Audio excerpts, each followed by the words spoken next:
Today I'm going to talk about homesteading and time management with a lot of kids, and especially with a new little baby in tow. I want to thank Thrive Market for sponsoring this video. They have a special gift for Hopewell Heights subscribers, so be sure to click the More button and check the description for more information on that.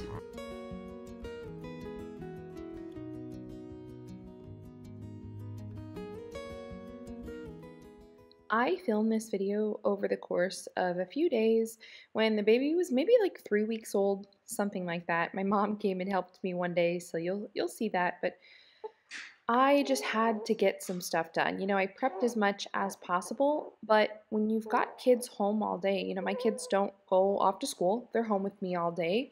When you live on a farm and a homestead, things have to get done. Things don't just stop just because I had a baby. So the first thing that I had to learn, and this is even before we moved to the farm, was how to get stuff done, like how to have my hands free so I could get stuff done when I had a new baby. My first 3 babies came really close together. It's like 1, 2, 3, back to back to back. And I really didn't get into baby wearing until that second one came, but when the third one came, I had to do it because I had 2 toddlers and a baby. And I've never looked back. So that's one trick to having your hands free, is learning about baby wearing and utilizing that, whether you're using a stretchy wrap like I have on here. There are so many kinds. There are woven wraps. Woven wraps are awesome. I love them. There are soft structured carriers. Many, many options. But this really allows me to get little tasks done throughout the day that need to be done. So on this particular day, I prepped a whole chicken, and put that in the oven to roast. That's something that if I can, I'm going to buy like whole cuts of meat or meat with the bone in. I've got a snack here for my little guy. He's in the kitchen with me, just some cooked apples. That's a good quick snack, by the way.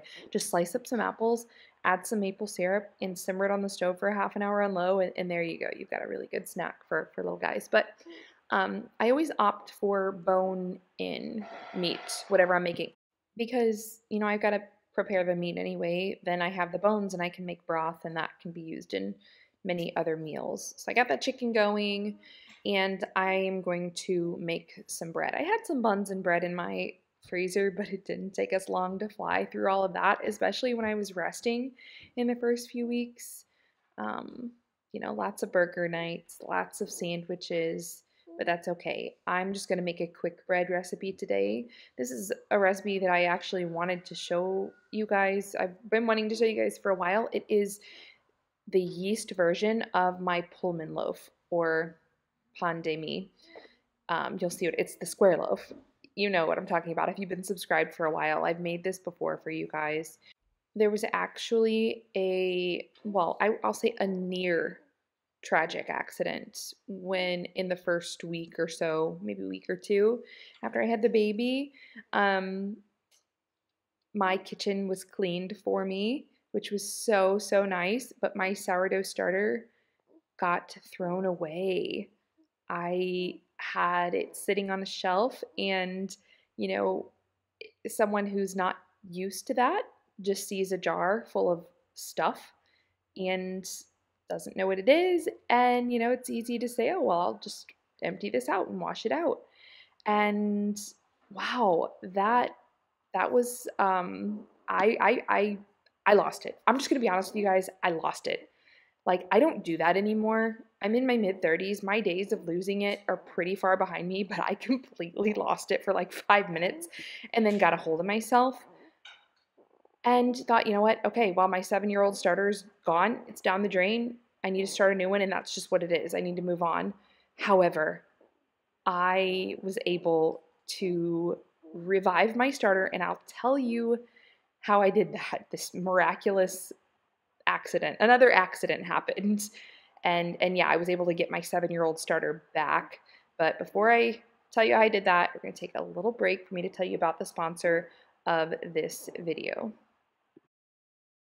You all know that I love Thrive Market. We've talked about Thrive before, but I wanted to tell you about them again today because they're running a really good sale. Their friends and family sale is going on from today through Wednesday. So from the 22nd through the 24th. And they have lots of items that are up to 25% off, in addition to the deal that you will get for using my link when you check out Thrive. So Thrive Market is an online grocery store, and they offer a very wide selection of healthier, low-tox options. They've banned over 800 ingredients, so I love that I can just log into my account, load up my cart, place my order, and I don't have to scan the label of every product to see what kind of ingredients are in there. Your Thrive Market order will ship straight to your door, which is so nice when you are busy, just in a busy season of life, or if you live in a rural area like I do. The baby is 3 weeks old and I have not had to go grocery shopping at all. I've only left my house like once or twice to go to church since I've had him, and it's just been so nice getting my big grocery orders delivered straight to my door. Plus, the Thrive membership is a lot cheaper than the local grocery delivery service that I used to use. They have a monthly membership option and an annual membership option. So the monthly option is $12 a month and the annual option is only $5 a month. It comes out to like $60 a year, which, like I said, that's almost half the price of the grocery delivery service I used to use. And it comes straight to my door. I don't have to tip the delivery person. They're not raising the prices because I'm getting this delivered to my home. In fact, I'm getting a big discount. I think on this order you see behind me, I saved over $60, which is just crazy. And I love that they will price match. So if you find something cheaper at a different spot, they will match that price. Every order over $49 ships for free, so you really don't have all of those hidden fees that you do with a lot of other grocery delivery services. Thrive Market also shares a lot of my values, so they do make a lot of effort to be environmentally friendly. Everything ships from zero waste warehouses. They're also very charitable.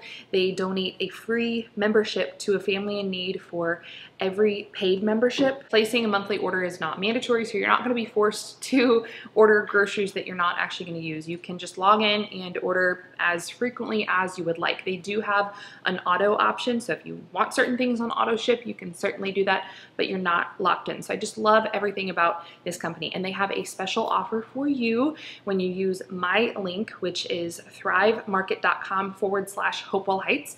You will get 30% off your first order plus a free gift worth up to $60. And that is on top of everything in the sale going on right now. So the Friends and Family sale, it's 25% off so many items. So be sure to check that out. I'll put more information in the description below and you'll see a link come up on the screen. Okay, so like I said before, this is a yeast recipe, so it's very, very quick. This can be, start and finish in like 3 hours, which on this particular day, that's what I needed in my life. And I didn't have my starter yet. I was in the process of reviving it. So this is what happened. I had started a brand new starter and thought, gosh, it's going to take a couple weeks now for this thing to mature, and it's still just not going to be as good as my old starter. I was pretty ticked about that. But then a miracle happened. I decided one day to wipe down my floating shelves with the small amount of spare time I had with the new baby. And on one of the high shelves, I reached up and started wiping it down, and a bunch of stuff fell off the shelf, like crusty stuff. And you guys, it was my sourdough starter. I had put my jar up high on a shelf at one point, who knows when, like a week ago or weeks ago, months ago, who knows when this was from, but it was crusty, dried sourdough starter. I know that sounds so disgusting, but it wasn't moldy. It wasn't dusty. It was just dried sourdough starter that had exploded out of the jar on a high shelf, and it had been sitting there waiting for me for this moment in time when I needed it. And so I was like, okay, this is disgusting. I should probably throw this away, but I'm really tempted to reconstitute this in some water and see if I can bring it back to life.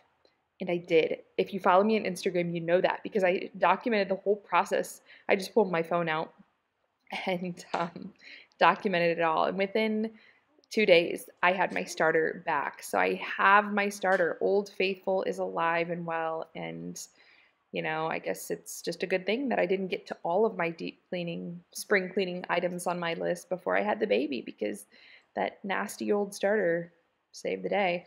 All right, so um, putting the bread in the oven, but we talked about getting things done with the baby. And there are times when the baby doesn't want to be in the wrap, especially when they're brand new, like they're teeny tiny. They just want to be held. And my babies always love to be on my shoulder.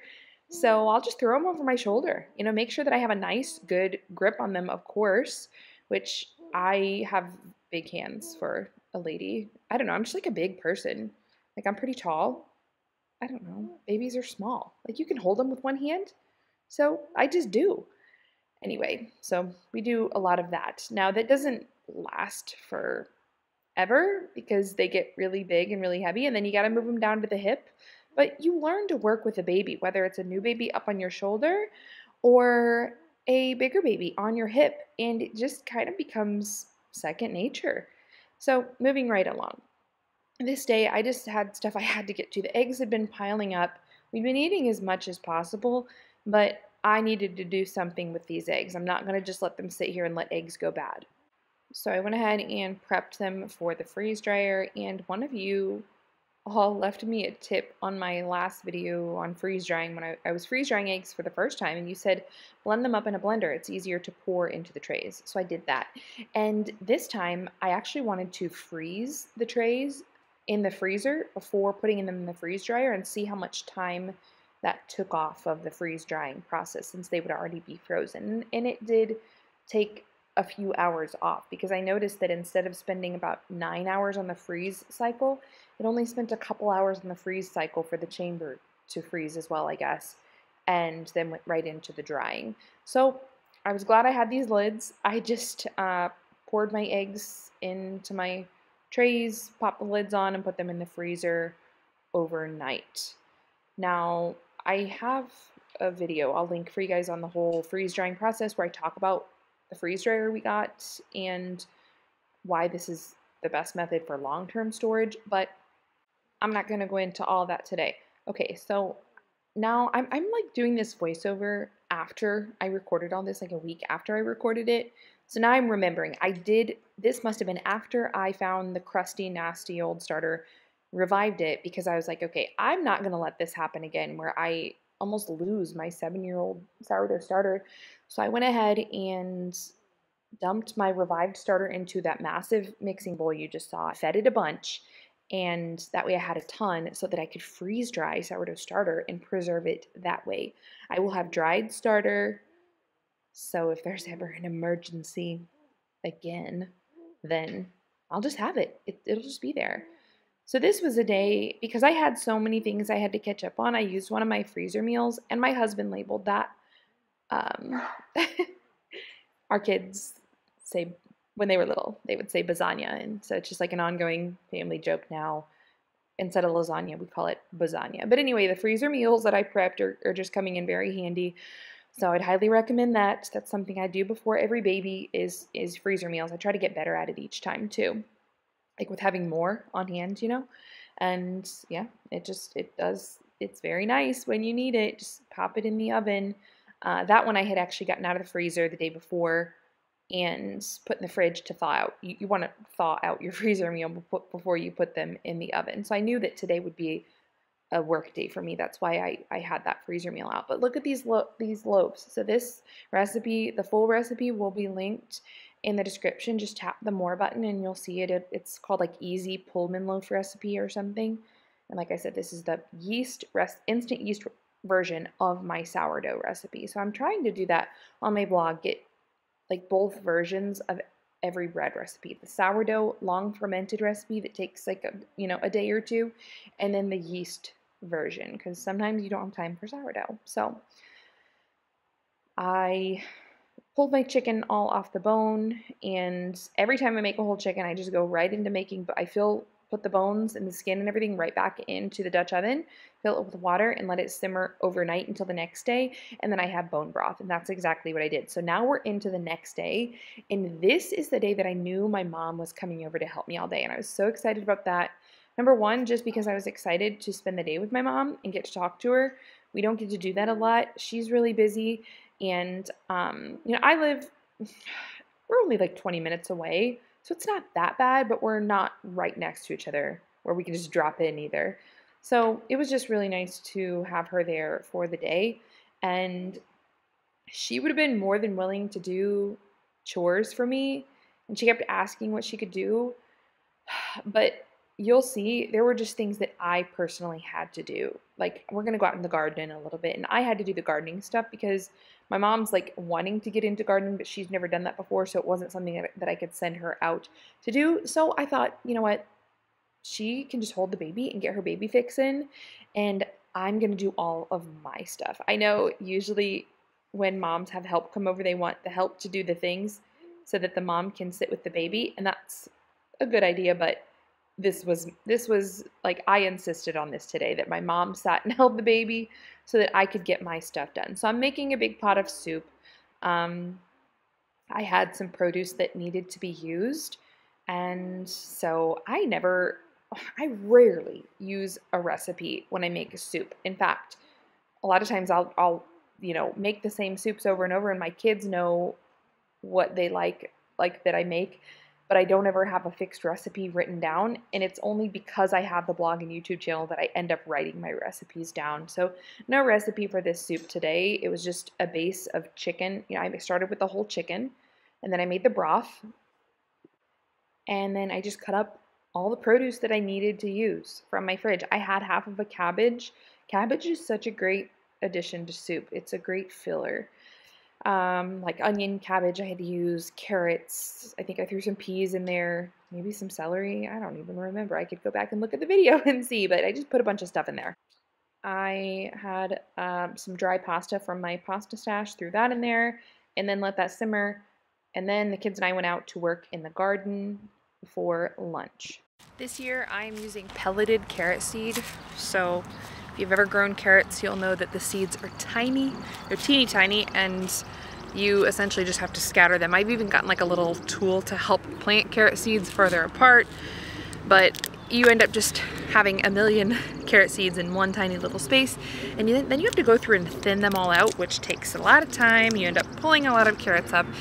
It's just a frustrating process. I've used carrot tape. I used carrot tape last year. You can look that up if you don't know what it is, but it's essentially just carrot seed that is pre-spaced in paper that dissolves once you plant it, and that was easy to do. Those did really well. But this year I'm trying these pelleted seeds. So these are big enough. This carrot seed's just encased inside of this pellet that, I can plant one seed and know that I will get one carrot in that particular space, and I don't have to thin my carrots. So I'm pretty excited about this. So moving on to the next thing I wanted to talk about with, having kids, having a newborn or babies or toddlers or whatever in homesteading, is put those big kids to work. Put them to work. That's easier said than done, because so many times, my sister and I talk about this a lot, it's easier just to do things ourselves, or just, they're off playing or something, and you just forget to ask them, or you forget to give them jobs.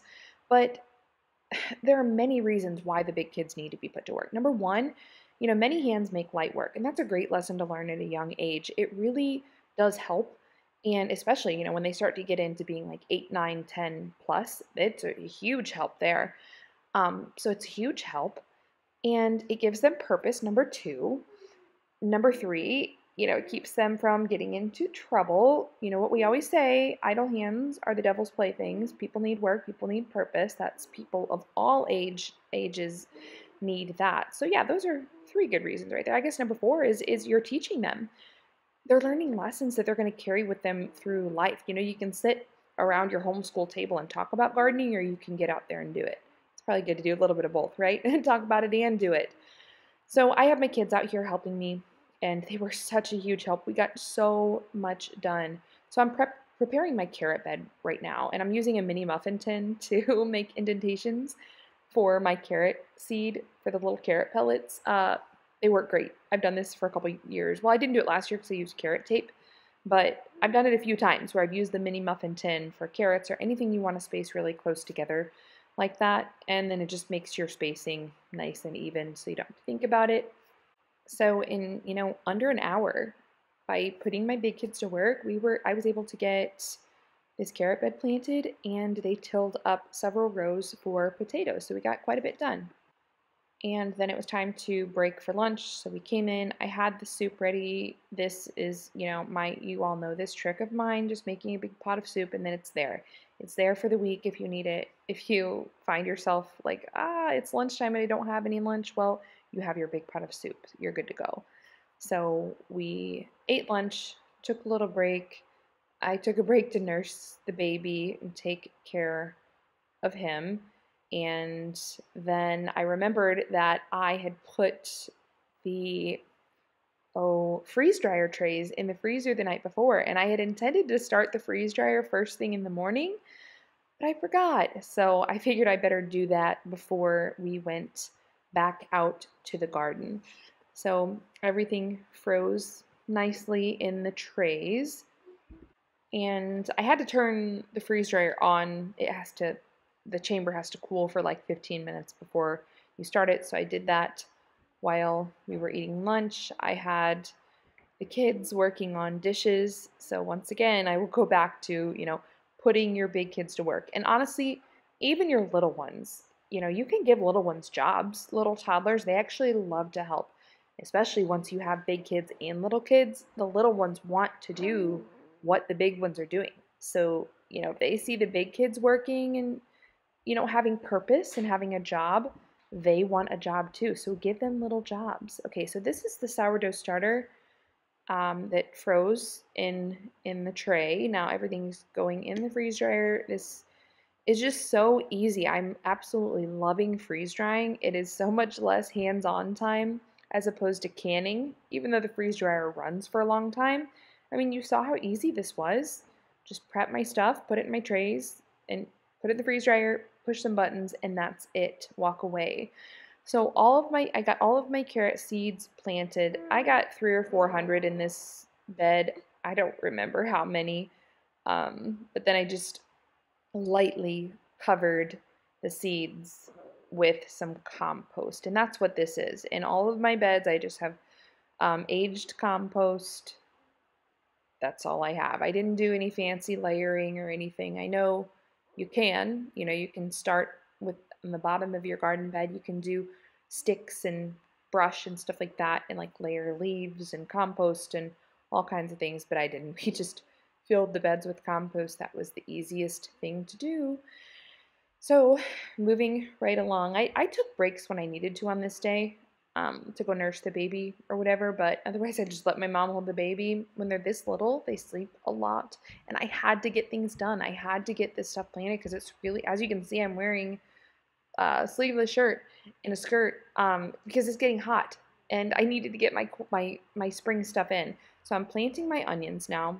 And over the next week, I need to get everything else in for the spring garden. I really, this was just a challenging time to have a baby as far as gardening because I was not going to get out there like in the first week postpartum. I wasn't going to do that. And I would have liked to not do it at 3 weeks postpartum, but it is what it is. It had to get done. So we were just getting it done. So moving right along, you all know the saga of the dairy cows. We have 2 Jersey cows, and I've had them for over 5 years. I've been milking them for that time. Love it. However, they're dry. They've been dry for several months because they either didn't get bred when we brought the last bull out to breed them, or they got bred and they miscarried. We actually think, John and I have been talking about it more. We really think that they got bred and they miscarried. That's the only thing that makes sense because they didn't come into heat for a few cycles after we had the bull. So who knows? But long story short, we don't have milk and we have a farm and I want milk. So we went and picked up this cow of my dad's. This is a white park, and that little calf is just so darn cute. And so she's an older cow, 3 or 4, and she's had a few calves before. Training an old cow to hand milk is very difficult, but I wanted to give it a try. And I thought I would video that for you guys, but I'm just going to go ahead and give you a spoiler alert. It was so bad. I just forgot to turn the camera on when I tried to hand milk her. My husband and I tried to break her together.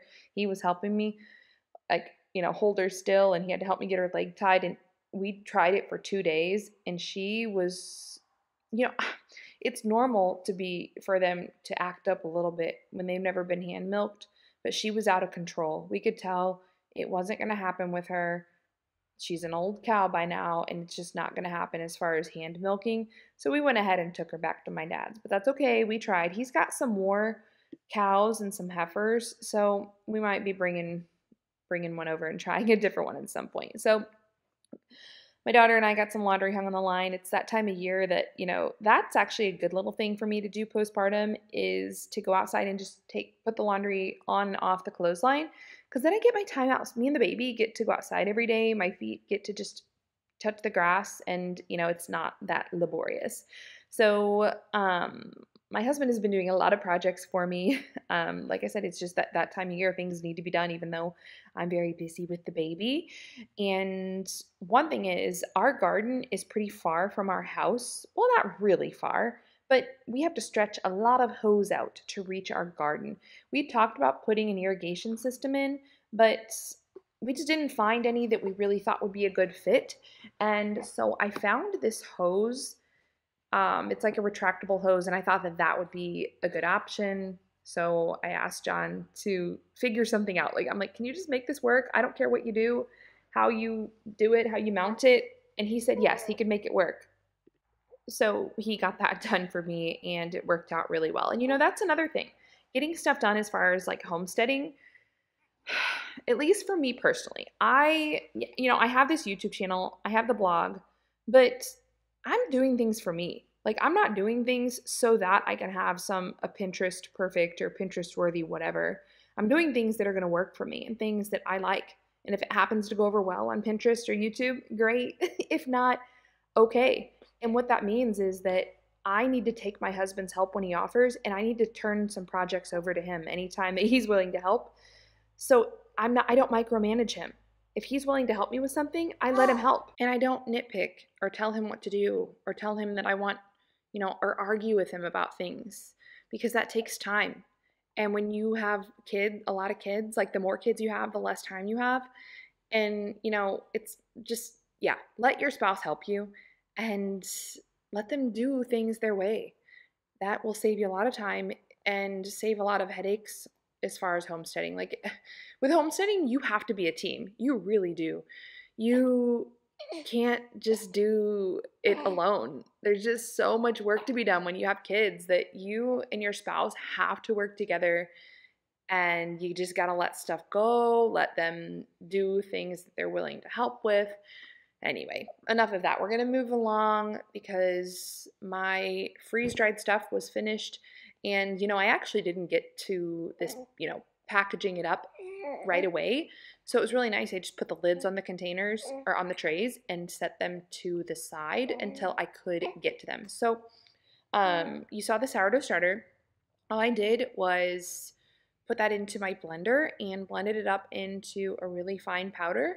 And I'm going to store it in a few different containers just in case, working on my redundancy here with my food storage. So I've got 2 little mason jars, and I'll put one in the freezer. So I'll have some dried and frozen sourdough starter. And then I'm going to put one of the jars just in my pantry. I'm making sure to label all this, by the way. That way, if somebody comes over and cleans my pantry for me, they don't throw it away. And then I'm going to put some in a Mylar bag. So Mylar bags, that's what you want to use for really long-term storage, because it keeps the light out. So, foods aren't going to break down as fast. So 3 different methods here of storing my starter, and I should be good. I shouldn't have the situation again where I think that my starter is gone forever. So the one that the starter that I put in a Mylar bag, that Mylar bag will be added to a 5-gallon bucket with other Mylar bags with other stuff. And that's so that it's mice proof. If you get wherever you store your food, mice can chew through Mylar bags. So you really need something to keep the light out of the food and to keep mice and little critters out. That's why I do Mylar bags with oxygen absorbers if necessary, and then I put that stuff in 5-gallon buckets and store it in my basement. I have a whole video on that. I'll link that for you all. Like long-term storage with Mylar bags, that is. So moving right along to the eggs, gonna just do the same thing. Blend these up into a really fine powder, put them in some jars, and they are good to go for years. But they won't last years. I'm sure I'll use them over the winter when my hens stop laying and we still need eggs. So last tip in this video, and that is learning to nurse on the go. So learning to nurse your baby while you're doing things. I wouldn't recommend doing this all the time, mainly just because it can turn into a missed opportunity to sit down and spend time with your baby, which those are such sweet moments when you can just sit and hold the baby and nurse the baby, talk to them, and just look at them, just be with them. Like, this is such a fleeting season. You really want to soak in as many slow moments as possible, but sometimes you can't because you're in the middle of something and the baby wakes up and you have to pick them up and nurse them, or you just have something time sensitive that you have to get done. So for those little moments, just learn to nurse on the go, and that requires getting comfortable with latching and everything like that. So, I gave some tips in my last video that we just chatted all about birth babies and breastfeeding and stuff like that. So check that out. And I think that is it for today. Next week, I am going to be walking you through my spring garden. I should have everything in by then. So we'll do a spring garden tour and talk all about what I am growing this year. So I will see you next week.